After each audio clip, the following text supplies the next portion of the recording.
थोडा वेळ शांत बसा. आज स्वामी तुमच्यासाठी एक खूप मोठा आणि मनाला स्पर्श करणारा संदेश घेऊन आले आहेत. कधीकधी आपल्याला असं वाटतं की नशीब आपल्या बाजूने नाही. जे करतो ते अर्धवट राहतं, ज्याचं स्वप्न बघतो ते दूर जातं आणि मनात एकच प्रश्न येतो, माझंच का असं होतं? पण आज स्वामी सांगतात, तुला जे हवं आहे ते तुला मिळणारच आहे. तुझे प्रयत्न वाया जात नाहीत. तुझं मन दुखतंय म्हणून देव शांत बसलेले नाहीत. ते फक्त योग्य वेळ बनवत आहेत. तुझ्या आयुष्यातून अडथळे शांतपणे दूर होत आहेत.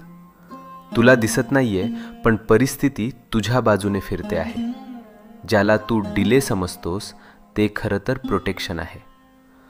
तू विचार करतोस, मीच का स्ट्रगल करतोय? हे माझ्याच आयुष्यात का होतंय?